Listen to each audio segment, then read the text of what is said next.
guys, hey people of the internet. So this is what I'm calling my 100 subscriber video. So I meant to make this so long ago. I did record one. It was me reacting to my first ever YouTube video on a channel that I will not be revealing because it's so embarrassing. But I reacted to my first ever video on YouTube, and I don't know why, but it would not stop glitching. It would not work, and I was so frustrated, and I was like, you know what? This footage ain't gonna work. So now we are doing a different 100 subscriber video at nighttime when I am recording this, and the video quality probably sucks, but we are going to ignore that and we are going to have fun. So anyway, let's get into what this video is about. Obviously, it's my 100 subscriber video. And also, if you have not seen it, I recently posted a YouTube short, that one right there, where I talked about roles I've gotten in the past. And one that I recently auditioned for, Dorothy in Wonderland. I really wanted the Mad Hatter, and the cast list is posted today. I know who I got, and I will not be sharing that until the end of this video. But today we're going to take a road down memory lane. So this is my, it's very like official. It has like a lock and everything. I wish it was fireproof. I just said I wish the box full of my theater stuff was fireproof. Not sure what that says about me. Anyway, this is a box full of all my past shows, show bills, t-shirts, scripts, everything above. So we're just gonna go through this. I'm gonna start off with my most recent show, then I'm gonna work my way down. Okay, so let's see. This lock always like annoys me. I was hoping we'd have like a dramatic like click, but don't think that's gonna happen.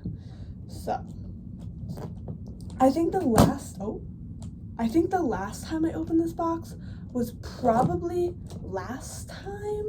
my last show, which I put everything in.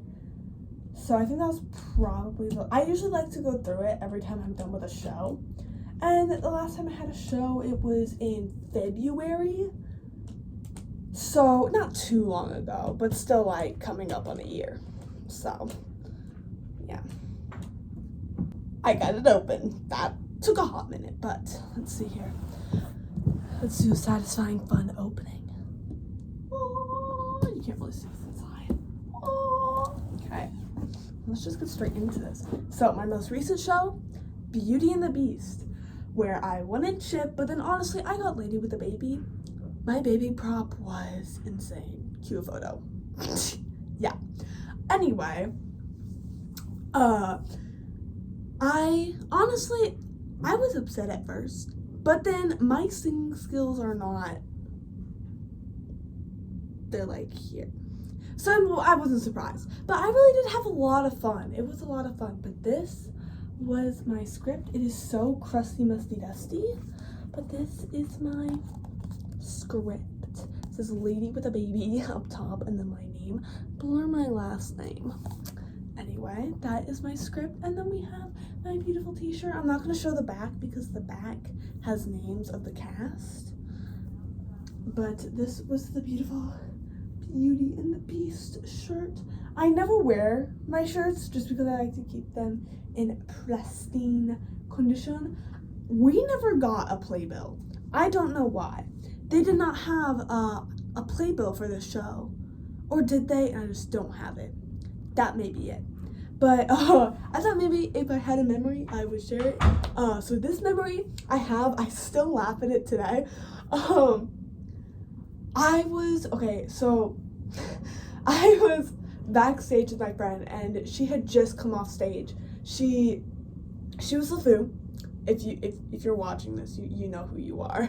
Anyway, but she had her mic back, and she looks at me, cause like I was about to talk to her, and she looks at me and goes, and mouths to me, "Is it off?" And I go, "I don't know." And then she starts blowing into the mic like, and we didn't hear anything from the outside, so we're like, "Okay, you're good." And then she goes, "Hello?" And we both start saying like, "Hello" to each other. It became this whole like inside joke. But I later heard from my other friend whose brother was in the audience, and her brother apparently said that he randomly heard a hello. So that was really funny. Oh, I also have another memory from that show. I have a lot of memories from the show, as you can tell. My skirt was too big, so they had to have like a safety pin in the back, and you know, it worked perfectly fine the entire show. And then we get to the Gaston scene, like the one in like the bar where it's a very heavy dance, like, you know, super fun. I might have a video of this too. I don't know if I'm gonna show it because that's kind of like embarrassing. My skirt, my like top of my toe had stepped on the bottom of my skirt, and my skirt unbuttoned. My skirt had fallen down. I was able to catch it, but my other friend, I go, my skirt fell down. And we're about to start this big dance, and she pushes me off the stage, and she's like fiddling with the safety pin, trying to like pin it. It was horrible. That happened 2 out of 3 shows. So there's that. My next one is, I don't know if I want to show the playbill because I have lots of information on it. Okay, I'm just gonna like cover it. This is the playbill, quite gorgeous. So, oh, this is Shrek the Musical. So, I did Shrek the Musical, and this was through a community center, and I was doing this at the same time I was doing Beauty and the Beast. I started it beginning of summer, I think, and then the show was in January. The rehearsals weren't as bad as I thought.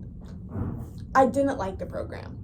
I'm not gonna lie. It was very heavy. They were having like first graders doing like really like intense dance scenes, which I think is good to an extent, but there was 4-hour rehearsals on Sundays, which I'm a Christian, I go to church, and I usually stay at church between 9 a.m. to 1 p.m. 9 a.m., right? Yeah. So I stayed at church for a while. These rehearsals were at 2. We're at 2 to 6. So 4-hour rehearsals, and I was on a lead role. So I just stayed the entire time, and they had us do these like really weird like exercises. But I was a night/ensemble member. They had me doing like 5 different costume changes. I'd run off stage and then run to the back and like change costume. It was like insane. But opening night was like, the shows are really fun. But my script, because I had lines, they gave me a big binder. So I had, I think, 2 lines this show. Let me see if I can find them. But I was a knight in the dragon scene. Oh, I have a story for this one too. There was a knight. I was a knight in the dragon scene. Yeah, I was a knight in the dragon scene. I was like the people. We were really funny. But I had 2 lines. Yeah, I had 2 lines. And they were, I'm sorry, I really want to read this to you. Because I made them, I pretended that I gave my whole, like, I gave my all. I made my character very fun and very, what the heck? Where is this? Where'd it go? Okay, there we go. I had 2 lines. And they were, hey, it's a new guy. We haven't had a new guy in a couple of years. And then, we're the lucky ones. Everyone else she incinerated. I made it like, we're the lucky ones. Everyone else she kinda incinerated. So I made myself like the goofy knight. But I have a funny story from that show. And they also gave us this giant poster. So I'm just gonna fold it up slightly to cover this because it has everyone's name on it. But they gave us that really fun poster. But I have a funny story from that one. It was probably our 2nd show, maybe, or 3rd. I think it was probably our final show. Yeah, no, 2nd show. I don't remember. But it was our scene, and we had a scene with Donkey, and he came on, and then he like skipped over like half the lines, and then I was just kind of like, oh, it wasn't my line yet, so I was like, come on, dude, to the guy who's supposed to go, even though he had skipped it, but I was like, okay, it's your line now, like, just work with it. Utter silence. And the donkey started mouthing to us, it's you, and we were broke, and it was, like, bad. But anyway, I ended up having to improv. I said, like, a couple extra lines, and, like, I had to change up a bit, so it wasn't like I was repeating lines, so nobody knew, but so that was a funny story from that one, but the shows were pretty good in that one. I'm not gonna lie. But there was like this awkward scene during like the Doolittle scene where we all didn't know what to do. Because we had gone over that choreography scene maybe twice on Tech Week. Not Tech Week. We learned the choreography, practiced it a few times, left it for like 2 months, and then came back to it the day, like, opening night. And she kept like constantly changing choreography, and we go on in 10 minutes. And there was like this really awkward scene where we all just stood there and we were all super awkward. Anyway, let's see. So, and then and then with the same program, before I did that, I did a pre-show. I was just now dipping my toes in the theater. This is one I didn't mention in the video because it was a pre-show. It was a compilation of a bunch of songs, and in those songs, there'd be solos and we'd dance. And it was really, honestly, I enjoyed it. There's 2-hour rehearsals on Sundays, except like much like later in the day, so like I could still go to church, so it wouldn't interfere with my church. That's the one thing I didn't like about this, because it interfered with me going to church. So that's why I don't think I'd ever go back.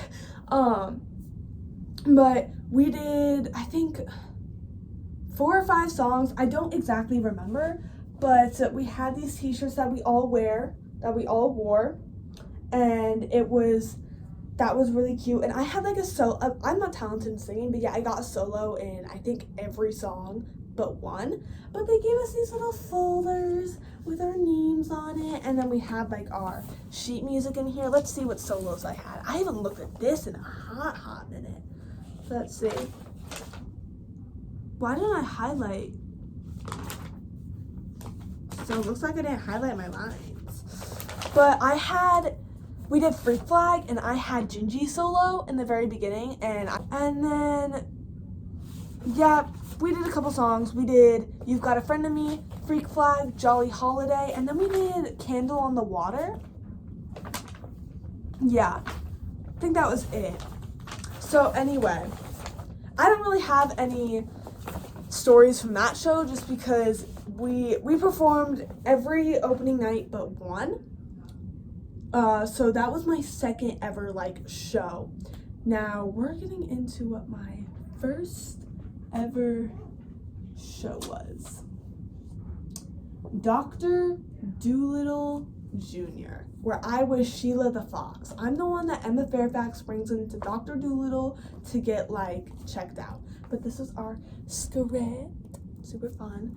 But this was my first ever show. Like, I had never done theater before in my entire life.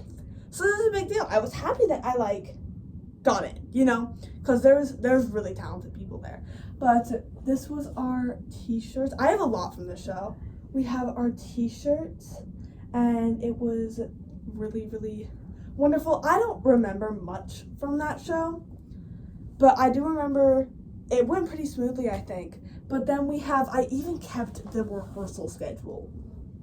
I kept the rehearsal schedule. I don't know how this is still intact, but I kept the rehearsal schedule. I kept the tickets. The tickets were super cute.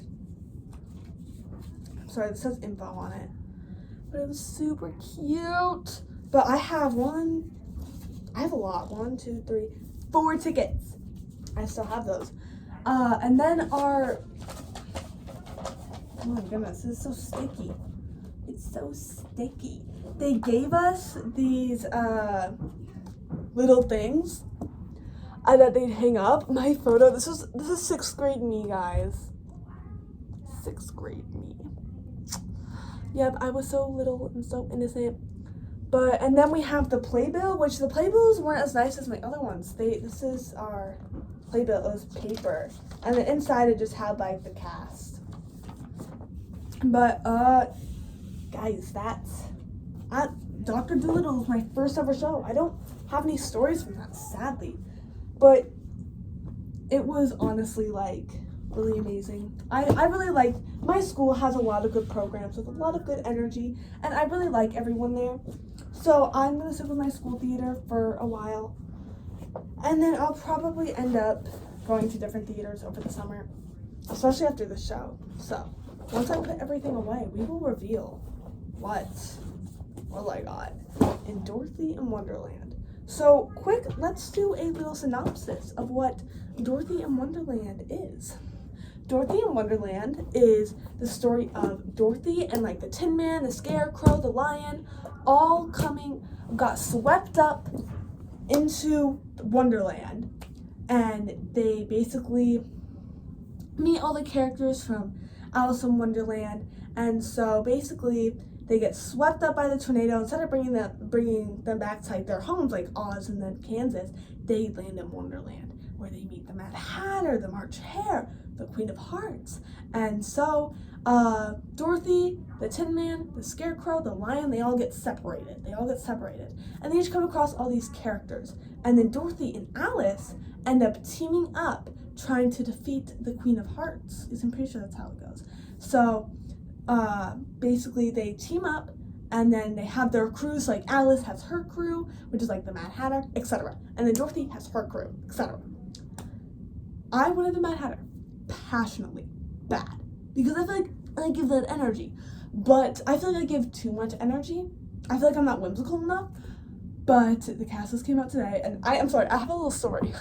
Sorry, my friend called me. I was in the car, and I was trying to get there early so I could look at the cast list right then so no one would tell me. But then my friend calls me and goes, I know what you got, can I please tell you? And then I was kind of like, I was in the car with my mom, so I was like, okay, well, my mom can see my live reaction. And my friend goes, she goes, Kenzie, you got Alice. And I kind of go, sick joke, what'd I actually get? And she goes, no, Kenzie, you got Alice. I didn't believe her. I said, haha, funny, blah, blah, blah. And she goes, no, seriously, let me send you the cast list. And she's trying to send me the cast list. She's like, the Wi-Fi here sucks. You have not seen bad Wi-Fi till you've seen my church Wi-Fi. FYI. Anyway, she goes, it's not sending. And I was like, okay, yeah, excuses. I gotta see this for myself. And so I hang up, and I'm kind of like in shock, because I'm like, okay, what if she isn't lying? Because my friend that called me isn't really a lying type. So my mom was like, no, I think you should believe her. So I was kind of like gaping shock. And I was like, I have to see this for myself. And then I get a text from this group chat that we have. And my other friend who was there at the cast list goes, no, Kenzie, you got Alice. And this friend definitely ain't the lying type. So I was slowly starting to gape my mind around this. I was like, okay, I'm not gonna like get my hopes up. This is a all big prank. As soon as that 8 o'clock bell rings, I'm sprinting down that hall. A second person at that cast list. I'm looking down and I'm like, oh no. And then I finally get to the bottom. I don't know why I was at the bottom, guys. Alice. Kenzie. I got Alice. I got the freaking lead role. After constantly being in the ensemble, having very little lines, being in the ensemble, and working my butt off. I'm not sure if you guys know this, but that audition, I would practice hours daily. I'd watch audition videos, had to do a monologue, like stuff that I already knew, I'd review, and I constantly went over it to make my audition stand out. I was originally gonna do the White Rabbit monologue, but I was like, wait, I'm gonna do the Mad Hatter monologue. I can like pronunciate better, and I can like be clear, and I can project easier. Even though it's short, it was like 3 sentences, very short. It's like a 20-second monologue, but I'm gonna make it mine. I brought a hat, and whenever I said, let me just grab my other hat, I went, let me just grab my other hat, and I put the hat on. Anyway, it was super fun. I ended up having to go first in front of a big audience. So, okay, rewind. Sorry, I'm just so excited. We all thought that we were having private auditions like normal, where they'd give us numbers and we go on one by one. No. We were doing it in front of everyone. That threw me off, if you could tell. That threw me off. And I had yearbook club that day. So I told her, I go, oh, hey, can you give me like my number? Because I thought we were doing numbers. Hey, can you give me my number like now so like I can go up to yearbook and then come down with this my audition slot? And she goes, okay. Picks up my packet, puts it on front. I was going first. And I was like, oh crap. We were starting in 5 minutes. I didn't have my hat. I sprinted upstairs to where yearbook club was happening. I was ruffling through my bag. I grabbed my hat, sprinted down those stairs, walked in, out of breath, did my audition. And I was like, I think I did really good, but then also I'm terrified because I don't know like what's gonna happen. Guys, I've never gotten a role before, like barely even a role. I mean, Sheila's a role, I guess you could say, but never a lead role. I'm just here to say, you can do anything. You just need to put in hard work and have faith. And if you are religious like me, I would pray nightly, and I would, when I listen to worship music, I would cry, because I'd be like, God, I really want this. And I would say, God, if it is in your will, give me, like, can I please have this? And I trusted in him that everything was gonna work out, and it did. In a greater way than I expected. I wanted the Mad Hatter. I wanted a small supporting role, something to dip my toes in the cerebral area when I landed the co-lead. And I'm still trying to wrap my head around this. I still look at the picture of the cast list and say, that's my name, I'm playing Alice. So I'm just here to say, work hard, and you can do anything, and don't let anyone stop you. Because look at me, look at, I'm amazed right now, and I am so happy. And honestly, what I would continue to tell myself after that audition, I would say, I'm proud of myself. I went up there despite the odds, despite being caught off guard, and I worked hard, and I am proud of myself. And that is all I can do. I put in work, and I'm proud of my audition. That is all I can do. The rest is in your hands, God. Like, that's the rest. And I just want to say, guys, work hard, and you can do anything. Literally anything. Put in the work, and trust me. Even if it doesn't work out the first time, keep trying. I know this is so basic, but genuinely don't give up. Thank you guys for watching. I will probably bring maybe some clips from the show in January. And thank you. I think definitely being on YouTube has built my confidence a lot. I also thank each and every person who stops and takes time to watch my videos, because it means the world to me. Every view, every like, every comment, it means the world to me. And I'm so happy that I have you guys. Even though I'm a small channel, I'm so blessed. Thank you guys for watching, and I will see you guys next time. Bye.